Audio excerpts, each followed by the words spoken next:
സർക്കാർ ആശുപത്രികളിൽ ഉപകരണക്ഷാമം തുടരുന്നു. തങ്ങൾക്ക് ലഭിക്കാനുള്ള 158 കോടി രൂപ കിട്ടാത്ത പക്ഷം നിലവിൽ വിതരണം ചെയ്ത ഉപകരണങ്ങൾ തിരിച്ചെടുക്കുമെന്ന നിലപാടിലാണ് മെഡിക്കൽ വിതരണക്കാരുടെ സംഘടനയായ DDMID.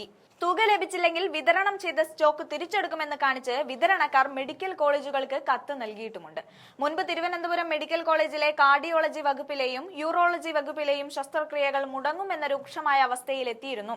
കുടിശ്ശിക അടച്ചു തീർക്കാത്തതിനാൽ സെപ്റ്റംബർ 1 മുതൽ മെഡിക്കൽ കോളേജുകളിലേക്കുള്ള ഉപകരണ വിതരണം നിർത്തിവെച്ച സ്ഥിതിയാണുണ്ടായത്.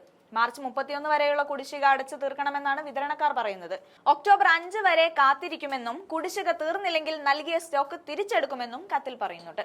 കഴിഞ്ഞ ദിവസങ്ങളിൽ നടന്ന നിയമസഭയിലെ ചർച്ചകളിൽ മെഡിക്കൽ കോളേജുകളിലെ ഉപകരണ പ്രതിസന്ധി സജീവ ചർച്ചകൾക്ക് വഴിവെച്ചിരുന്നു. ശസ്ത്രക്രിയ ഉപകരണങ്ങൾ രോഗികളിൽ നിന്ന് പിരിവിട്ടെന്ന തിരുവനന്തപുരം മെഡിക്കൽ കോളേജ് യൂറോളജി വിഭാഗം മേധാവി ഡോക്ടർ ഹാരിസിന്റെ വെളിപ്പെടുത്തലിനെ പ്രതിപക്ഷം ആയുധമാക്കിയതോടെ ഇനി രോഗികളിൽ നിന്ന് പിരിവ് നടത്തരുതെന്നും അവരെ കൊണ്ട് ഉപകരണങ്ങൾ വാങ്ങിപ്പിക്കരുതെന്നുമാണ് ആരോഗ്യമന്ത്രിയുടെ ശാസനം നൽകിയത്. ഇതിന് പിന്നാലെ ശസ്ത്രക്രിയകൾ സ്തംഭനാവസ്ഥയിലായ സ്ഥിതിവിശേഷമുണ്ടായി. പിന്നീട് ഏതാണ്ട് 4 ദിവസങ്ങൾക്ക് ശേഷം ഉപകരണങ്ങൾ മെഡിക്കൽ കോളേജിലേക്ക് എത്തിക്കുകയായിരുന്നു.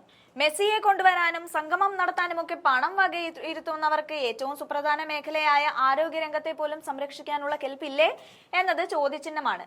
എന്തായാലും സംഘടനകൾ അന്ത്യശാസനമാണ് നൽകിയിരിക്കുന്നത്. തങ്ങളുടെ നിലനിൽപ്പിന് വേണ്ടിയാണ് നടപടി സ്വീകരിക്കുന്നതെന്ന് സംഘടന വ്യക്തമാക്കി കഴിഞ്ഞിരിക്കുന്നു. കുടിശ്ശിക ലഭിക്കാത്തതിനാൽ തന്നെ ഉപകരണങ്ങൾ ലഭ്യമാക്കുന്ന കമ്പനികൾക്ക് കൊടുക്കാൻ പണമില്ലാത്തതും പുതിയ സ്റ്റോക്ക് എടുക്കാൻ കഴിയാത്ത ദുരവസ്ഥയിലുമാണ് വിതരണക്കാർ. ശസ്ത്രക്രിയക്ക് ആവശ്യമായ coronary saint, guide wire, guide catheter, PT balloon ഉൾപ്പെടെ ആശുപത്രികളിൽ സ്റ്റോക്ക് തീർന്ന അവസ്ഥയിലാണ്. അടിയന്തരമായി 100 കോടി രൂപ അനുവദിച്ചാൽ മാത്രമേ സംഘടനകൾ വിതരണം പുനരാരംഭിക്കൂ എന്ന സ്റ്റാൻഡിൽ തന്നെയാണ്.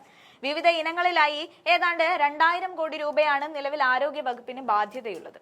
ഡോക്ടർ ഹാരിസ് ചിറക്കൽ ഉയർത്തിയ ആരോപണങ്ങളെക്കാൾ എത്രയോ ഗുരുതരമായ അവസ്ഥയിലൂടെയാണ് കേരളത്തിലെ ആരോഗ്യരംഗം പോയിക്കൊണ്ടിരിക്കുന്നതെന്ന് ഇപ്പോൾ ഏതാണ്ട് ഏവർക്കും വ്യക്തമായിട്ടുണ്ട്. കേരളത്തിന്റെ ആരോഗ്യ മോഡലിന്റെ പ്രയാണം എങ്ങോട്ടെന്നതും ഏറെക്കുറെ ബോധ്യപ്പെട്ടിരിക്കുന്നു.